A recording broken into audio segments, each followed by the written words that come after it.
का स्वागत है आप अपने चैनल पर। यहाँ हम बात करेंगे एनम जेनम बीएससी नर्सिंग में एडमिशन के लिए आपके पास क्या क्या योग्यता होनी चाहिए। ये हम जो इंडियन नर्सिंग काउंसलिंग के थ्रू रिलीज़ की गई है उसी योग्यता के बारे में बात करेंगे कि ये अगर योग्यता आपके पास है तो आप कंप्लीटली एलिजिबल हैं इस पर्टिकुलर इन तीनों कोर्सेज़ को करने के लिए, क्योंकि इसमें काफ़ी ज़्यादा सभी को डाउट रहता है कि मेरे पास ये सब्जेक्ट्स हैं तो ये नहीं है, तो हम ये कोर्स कर सकते हैं कि नहीं कर सकते हैं।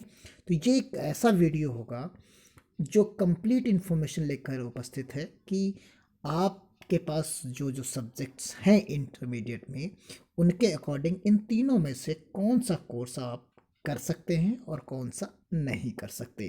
तो आइए शुरू करते हैं आज का ये महत्वपूर्ण वीडियो जो आपके लिए काफ़ी ज़्यादा मददगार होगा ऑफिशियल वेबसाइट पर। और यहाँ हम बात करेंगे सभी की योग्यता के बारे में। तो सबसे पहले एनम की योग्यता कि एनम की योग्यता के लिए जो महत्वपूर्ण बिंदु हैं उन पर चर्चा करेंगे। तो आपकी एज जो है 17 साल से जो है बड़ी होनी चाहिए, 17 साल से आप ज़्यादा हों। और maximum age for admission shall be 35, यानी 17 साल से और 35 साल के बीच में आपकी उम्र होनी चाहिए। ये इसमें एज का क्राइटेरिया हो गया। अब आप पढ़ने में क्या आपके पास सब्जेक्ट्स हों, तो सब्जेक्ट्स में आपके पास जो एनएम के लिए है मिनिमम एजुकेशन रिक्वायर्ड टू 10+2, यानी आप इंटर पास हो, यानी आप 12वां पास हों, इंटर हों।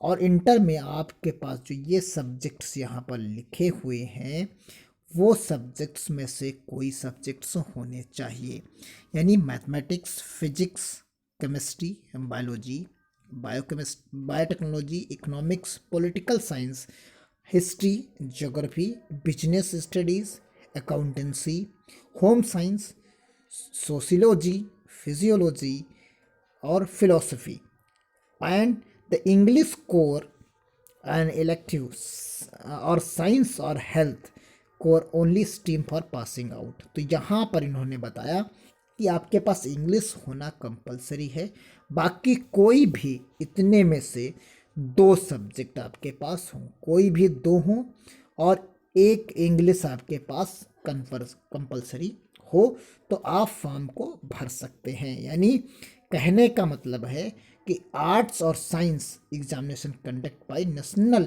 इंस्टीट्यूट ऑफ, अगर आपने एनआईओएस से भी कर रखा है तो आप इस फॉर्म को भर सकते हैं। यानी एनआईओएस से भी अगर आपने पढ़ाई कर रखी है तो भी आप फॉर्म को भर सकते हैं। अब बात कर लेते हैं ये student shall be admitted once in a year, तो एक बार।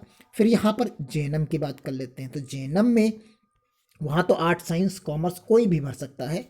यहाँ आप जेएनएम की बात करते हैं तो जेएनएम में आपके पास 10+2 तो होना चाहिए। इंग्लिश आपके पास यहाँ पर भी कंपलसरी है।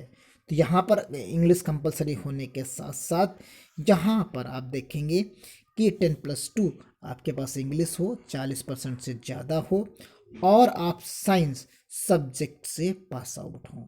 यानी यहाँ पर साइंस सब्जेक्ट जो है English having 40% marks, vocational stream health and recognise by the CBSE and, या तो आप एनएम पास हों तब भी आप यहाँ पर इसमें फॉर्म को भर सकते हैं। एज के लिए यहाँ पर भी 17 साल से आपको जो है उम्र को पार करना होगा, यानी 17 साल आपकी उम्र हो।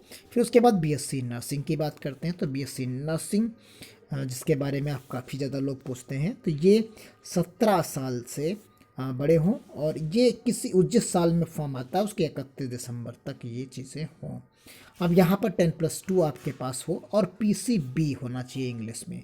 यहाँ पर आपके पास पीसीबी ग्रुप होना चाहिए और साथ में इंग्लिश होना चाहिए, तभी आप इस फॉर्म को भर सकते। बोर्ड आपका कोई भी हो, तो ये बोर्ड आपका कोई भी हो आप फॉर्म को भर सकते हैं। तो ये जो एलिजिबिलिटी क्राइटेरियाज हैं यही ओरिजिनल एलिजिबिलिटी क्राइटेरिया हैं, इसमें ज़्यादा चेंजेस नहीं होते। तो ये आप की जो इन्फॉर्मेशन थी, जो काफ़ी ज़्यादा लोगों ने कमेंट किया, तो मैंने इस पर एक वीडियो बनाने की कोशिश की। यानी आप एनम और जेनम और बीएससी नर्सिंग की यही पर्टिकुलर योग्यताएं हैं। इतनी अगर आप योग्यताएं रखते हैं तो आप जो भी कोई किसी भी यूनिवर्सिटी का फॉर्म आता है तो आप फॉर्म को भर सकते हैं। मिलते हैं अगली अपडेट के साथ, तब तक के लिए धन्यवाद। जय हिंद, जय भारत।